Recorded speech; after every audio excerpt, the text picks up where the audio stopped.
Senhoras e senhores, hoje é um dia especial, porque pela primeira vez na história desse canal aqui, eu vou comentar com vocês uma novela. Eu nunca fiz isso em todos esses anos aí gravando vídeo, talvez seja a última vez, não sei, nunca se sabe, mas a real é que eu precisava ligar essa câmera e falar com vocês sobre isso que foi o final de Vale Tudo, a refilmagem aí escrita pela Manuela Dias e dirigida pelo Paulo Silvestrini. Não tinha como eu não comentar, porque foi uma novela com a qual eu me envolvi bastante em todos esses meses aí de exibição, mas esse final aí foi tão ruim, tão absurdo, que eu precisei botar pra fora tudo isso que tá entalado aqui na minha garganta. Bom, antes da gente entrar no final de Vale Tudo e na novela como um todo, é claro, não se esquece de curtir esse vídeo, se inscrever no canal e ativar o sininho pra não perder a notificação dos próximos vídeos. Vamos lá, Vale Tudo de 2025. Eu tenho uma relação de memória afetiva e de valor sentimental com as telenovelas brasileiras.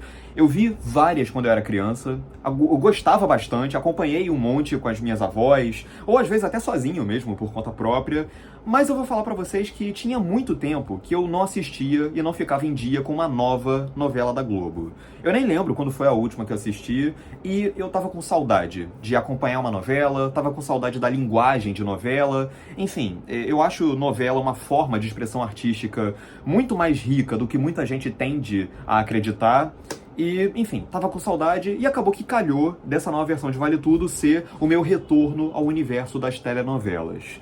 E quem me acompanha nas redes sociais desde que começou essa nova versão de Vale Tudo, lá atrás, lá em março, antes de chegar toda essa galera nova que chegou por conta da minha participação naqueles caras, sabe que eu fui de coração aberto para essa nova versão de Vale Tudo. Eu realmente estava empolgado lá atrás, eu fui cheio de entusiasmo, e no primeiro mês de novela, mais ou menos, eu realmente estava gostando muito da novela. Tava gostando mesmo. A escalação de elenco eu acho que foi toda muito acertada.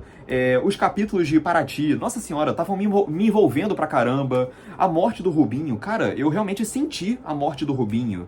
A chegada da Odete Roitman, a iminência da Odete chegando, tipo como Thanos no Guerra Infinita, sabe, depois de toda uma construção. Enfim, tinha uma sensação de grandiosidade, de evento ali, e realmente tava engajante, eu tava gostando mesmo da novela. Só que aí, aconteceu que, sei lá, depois de 1 mês e meio, 2 meses de novela, eu não sei o que aconteceu, que a novela degringolou completamente, de uma maneira que foi inacreditável, de tal forma que eu desencanei da novela. Quando chegou ali naquela trama da mala dos dólares, ela tava me irritando de uma maneira, e quando chegou no campeonato de xadrez, aí, meu irmão, eu desanimei realmente, e, enfim, me afastei. Fiquei semanas sem ver, aí de repente chegava um novo evento que me interessava, e aí eu fazia um fast watch, né? Passava por todos os capítulos que eu perdi, pra poder ficar em dia, e aí ver esse evento que tava me interessando aí. E, enfim, foi meio que uma relação tóxica que eu tive com Vale Tudo ao longo desses meses. Tava legal, aí de repente vinha uma porrada. Aí, de repente, voltava a ficar legal e aí vinha um outro estabaco. E aí, sabe, ficava nessa o tempo todo, sabe? A novela dava 2 passos pra frente e dava 1 passo pra trás. Enfim, foi uma relação tóxica que eu tive com essa nova versão de Vale Tudo.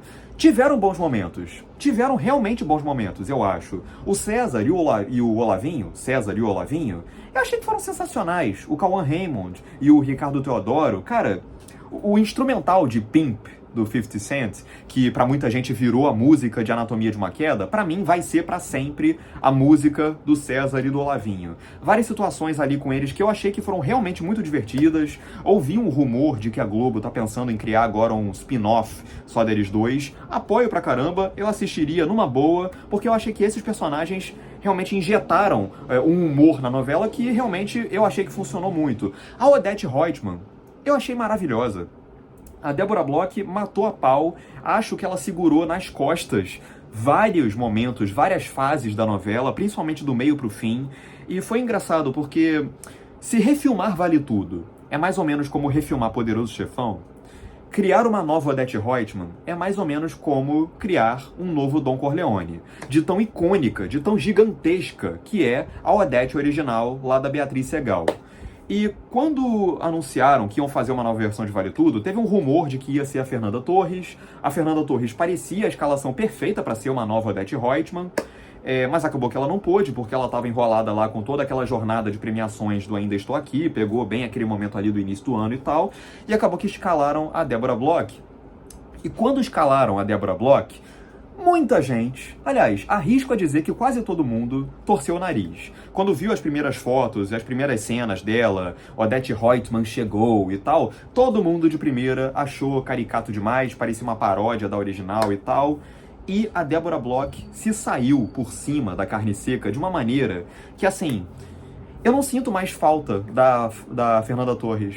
Hoje em dia eu não penso mais, puxa vida, a Débora Bloch é legal, mas se fosse a Fernanda Torres, não. Matou isso daí. A Débora Bloch, pra mim, realmente excelente nova Odete Roitman.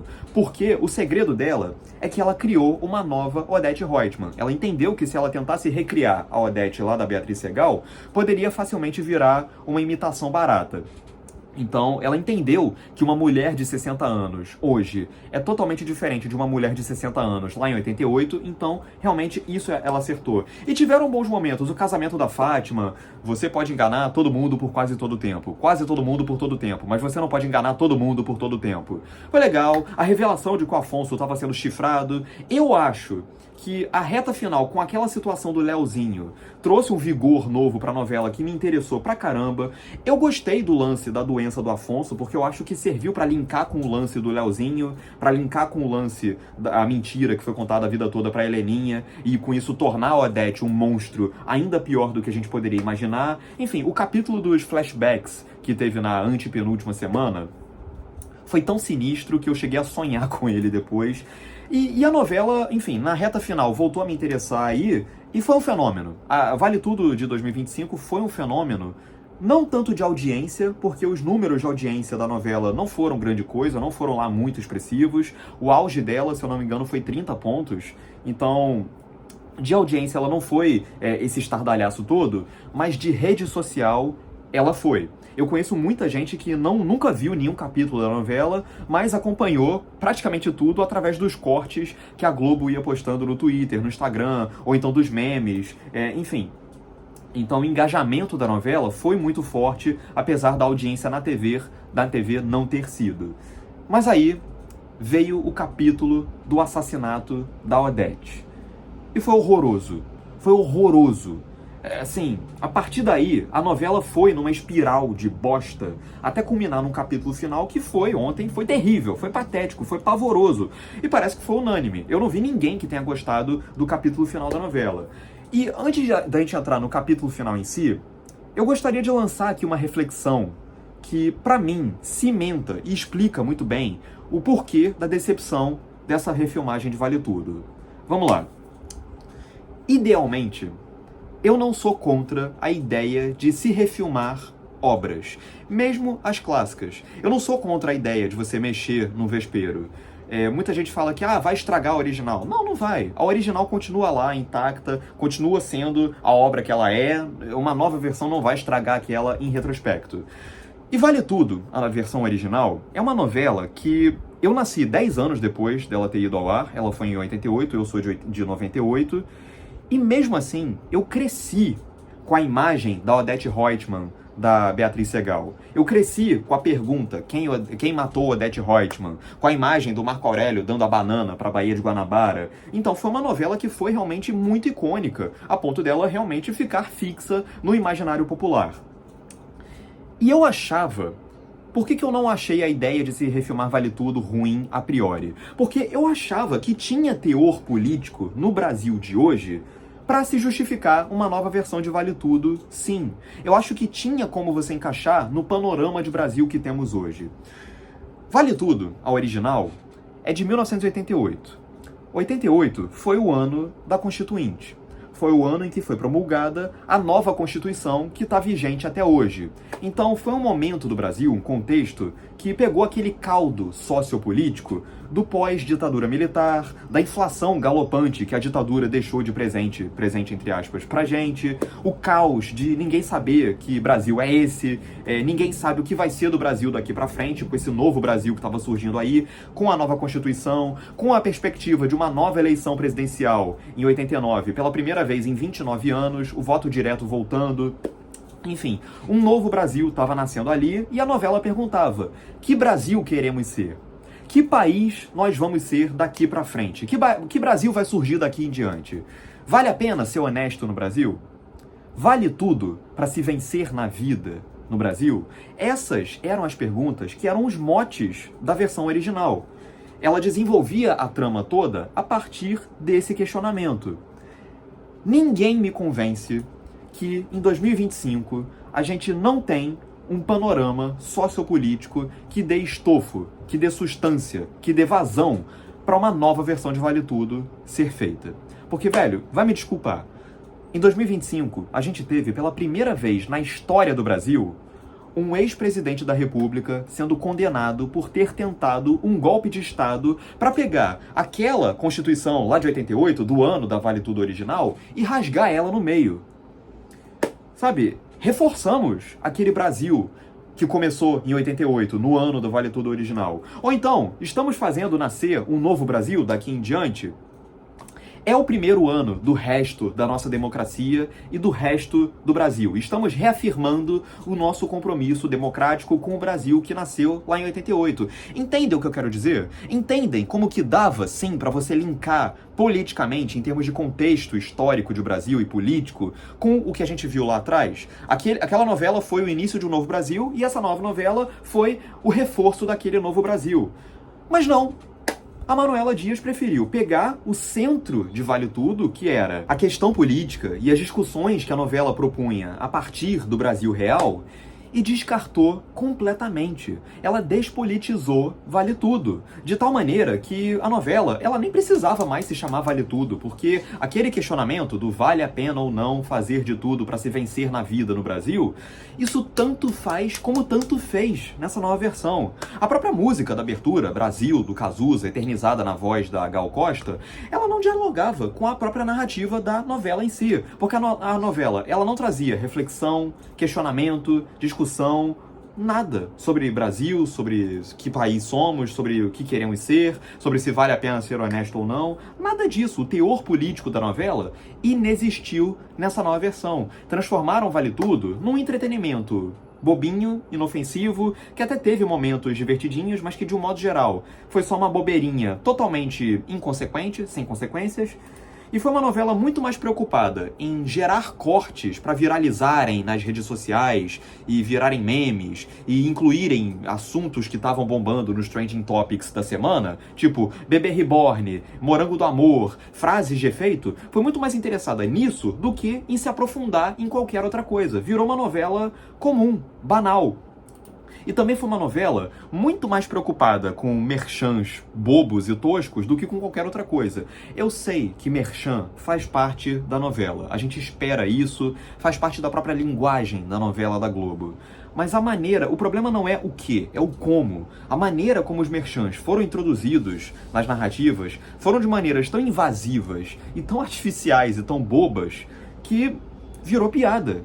Aquela do Homo Ciclo Rápido, ali, com o Afonso acabando de descobrir que o irmão dele estava vivo, aquilo ali foi o fundo do poço. Não teve jeito. E, já que eu falei disso tudo, uma outra coisa que não deu pra tancar nessa novela nova foi, falando de política e tal, a representatividade que a novela tentou colocar foi uma representatividade de fachada, de boutique. Foi uma representatividade totalmente corporativa, cínica, sabe, foi uma commodity. Eles transformaram representatividade em commodity, porque os discursos não eram construídos através da narrativa, mas sim, eles pegavam, só o da Fátima, que até foi, mas eles não eram construídos pela trama. Eles pegavam o discurso pronto e colocavam na boca dos personagens totalmente feito. De tal maneira que, quando os personagens falavam as intenções dos discursos, pareciam que eles estavam lendo um panfleto em diálogos que eram totalmente artificiais, que talvez fizessem algum sentido se fossem num tweet, mas que numa situação espontânea, soavam totalmente absurdos. Aquele da Solange falando pra Odete, eu sou resistência, meu Deus do céu. E tanto foi uma representatividade falsa, que na reta final eles eliminaram a Thaís Araújo. Ah, uma protagonista negra, bacana e tal.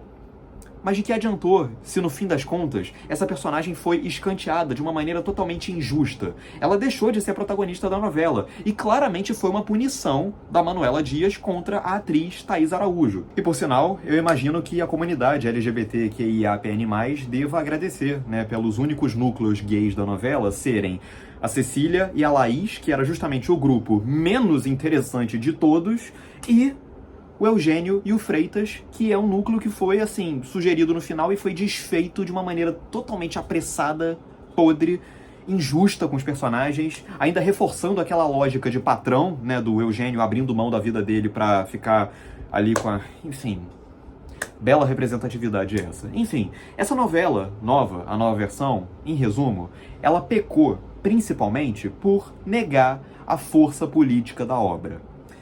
Não sei se por covardia, por medo de se indispor com algum lado aí da luta política, não sei se por preguiça, não sei se pela Manuela Dias achar que o Brasil de hoje não suscita discussões da mesma maneira como o Brasil lá de 88. Enfim, só sei que eles tanto negaram a política que nesse último capítulo aí, de ontem, eles tiveram que enfiar de última hora ali uma conversa absolutamente ridícula e patética entre o Ivan e o Bartolomeu, o pai dele, que, assim, parecia merchan do governo federal, do gov.br, né? Não teve merchan de outras coisas no meio da novela, mas teve do gov.br. Porque eles falando ali de como que o Brasil é lindo, é maravilhoso, a saúde aqui funciona, a educação, o povo brasileiro... assim, para compensar tudo que eles não desenvolveram de política ao longo da novela inteira. Eles tentam compensar aí num diálogo de 2 minutos que fica horrível, de tão artificial e tão absurdo e tão, enfim, arbitrário que é.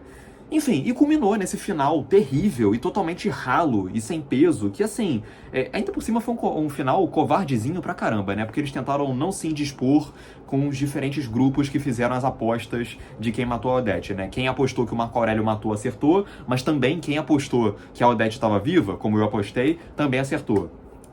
Só não ganhou o bolão quem apostou na Celina, na Heleninha, no César, na Fátima, em qualquer outro personagem. Na verdade, eles não se dispuseram com tanta gente assim, não. Mas enfim, além disso, por falar em assassinato, em Marco Aurélio e tal, cara, a revelação de que o Marco Aurélio foi fez a tentativa de assassinato foi uma revelação absurda, decepcionante, anticlimática pra caramba, porque foi a escolha mais óbvia, porque era o personagem que mais tinha motivos pra tentar matar a Odete, já tinha um histórico pregresso de tentar matar a Odete, e a cena da tentativa do assassinato do Marco Aurélio, ela fez jus à tragédia que foi a cena do assassinato da Odete lá na semana passada.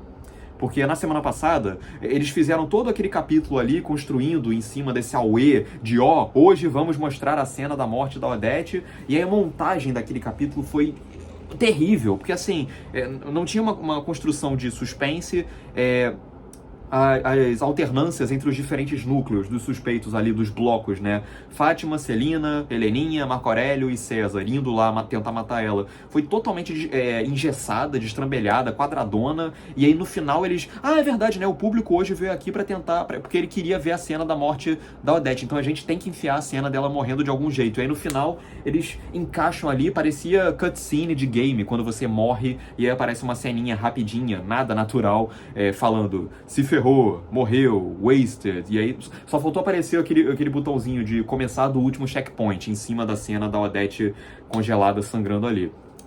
E nesse capítulo de ontem, mesma coisa, passou o capítulo inteiro, não lembraram da revelação quem matou a Odete Roitman, e aí no finalzinho, é verdade, né, a gente tem que revelar. E aí coloca uma cena ali aleatória do Marco Aurélio sentando na cama e de repente lembrando, e aí foi ele. Não tem clima nenhum. A revelação foi anticlimática, porque, de novo, era o assassino mais óbvio. Enfim, foi enfiado de maneira à força, sabe? Não teve uma organicidade na montagem. Enfim, foi terrível. E foi um capítulo, de modo geral, chato, tedioso, longo, monótono, nada de interessante acontecia, parecia que nada realmente estava acontecendo. A única... não tinha cara de final de novela, sabe? Parecia que eles estavam tentando criar uma nova novela a partir do último capítulo da própria novela em si. Porque eles estavam lançando vários inícios de novas problemáticas, de novos arcos da Fátima, ou de outro, que assim... sabe, situações novas de última hora que iam pra lugar nenhum, sabe, não tinha um senso de conclusão muito forte. O único arco que eu senti que se fechou minimamente foi o da Solange com o Afonso, com os gêmeos lá. Mas de resto, não teve um senso de fechamento, sabe? Pra sentir que acabou a novela mesmo. A única cena que eu gostei, de fato, do capítulo de ontem foi a das tornozeleiras, do Marco Aurélio e da Leila. Que até tem uma piadinha ali com o Collor e com o Bolsonaro ali. Só faltou o Marco Aurélio dizer que, apesar do meu histórico de atleta, pra poder justificar ele ir pra prisão domiciliar. E eu até gosto da ideia dos ciclos eternos, né? A Fátima termina a novela, fica claro que ela para sempre vai tentar achar um novo ricaço para tentar dar o golpe. O César vai para sempre, eles sugerem que ele vai se reaproximar da Fátima, para sempre ele vai ficar correndo atrás da Fátima, mesmo agora estando bilionário. A Heleninha para sempre vai ser culpada por um assassinato que ela não cometeu, por causa da mãe. De novo. Então, assim, essa ideia de ciclos que vão se prolongar sem fim, eu até gosto, só que a execução é tão apressada que ficou péssima. E aí, pra completar, a revelação em si de que a Odete não morreu. Cara, eu não sou de reclamar de coisas absurdas e situações ridiculamente inverossímeis. Eu não sou o cara que fica pinicando com inconsistências, absurdos, furos de roteiro. Quem me acompanha aqui nesse canal sabe, eu quase nunca falo sobre isso mesmo. Mas esse capítulo de ontem, cara, assim, desculpe, mas eles forçaram um pouco a amizade, né, cara? Porque assim, não é que a Odete planejou forjar a própria morte. Ela realmente tomou aquele tiro no peito, no coração, e ficou ali na parede, sangrando, desacordada, por 2, 3 horas. E ela... Que eu saiba, ela não comprou a polícia, então não dá pra acreditar que realmente ninguém ali sacou que ela tava viva, porque ela não fez não dão a entender que ela fez um jogo, um complô ali com a polícia pra eles ajudarem ela a forjar a própria morte. Ela acordou no meio do camburão, por um milagre de Deus, 2, 3 horas depois de ter ficado desacordada, sangrando com um tiro no peito. E outras dúvidas todas, porque é um negócio tão rápido, eles passam tão en passant que fica um monte de dúvidas. Quem vai tomar conta da TCA? Como foi essa operação toda para ajudarem a Odete a forjar a própria morte e ir lá pro rancho do Freitas? Eles só sugerem que ele ajudou ela, mas como? E a Odete vai viver a vida como agora? Ela vai continuar na surdina? Mas ela é hiper conhecida, mas o que ela vai fazer agora pro resto da vida? A Heleninha foi esquecida no rolê, totalmente. E o Marco Aurélio, provavelmente, ele vai ser morto de novo, né? Porque, bom, agora a Odete tá viva, e ela sabe que o Marco Aurélio tentou matar ela, então provavelmente ela vai, a primeira coisa que ela vai fazer é ligar pra alguém mandando matar o Marco Aurélio, né? Mas enfim, um monte de pontas soltas que jamais saberemos como elas vão se fechar. Entende? É tudo tão apressado que fica tudo mal explicado e as pontas todas ficam soltas. É tudo destrambelhado. Eu até comentei depois, em alguns grupos e nas redes, que temos o novo Game of Thrones e ele é brasileiro. Mas aí alguns amigos meus até falaram, pô, isso daí é até desrespeito com o final do Game of Thrones, porque nem ele foi tão ruim quanto esse final aí. Então eu me corrijo aqui. Temos a nova ascensão Skywalker e ela é brasileira. Que pena, porque, como eu falei aqui, tinha tudo pra ser muito bom, esse remake de Vale Tudo. Enfim, fiquemos com a versão original. E agora eu vou tentar catar uma nova novela aí pra poder ver, porque tava com saudade. É isso. Agora eu quero saber de você, o que você achou do final de Vale Tudo, se bem que eu acho que eu já sei qual vai ser a resposta, né? Uma bosta, todo mundo achou isso. Mas, enfim, diz aqui embaixo nos comentários, curte esse vídeo se você gostou, compartilha pros seus amigos, se inscreve no canal, ativa o sininho pra não perder a notificação dos próximos vídeos, e logo logo eu volto aqui pra voltar a falar sobre cinema, beleza? É isso. Um grande abraço e até a próxima. E fiquem bem e boa sorte agora pra lidar com isso que foi o final de Vale Tudo. Tchau, tchau.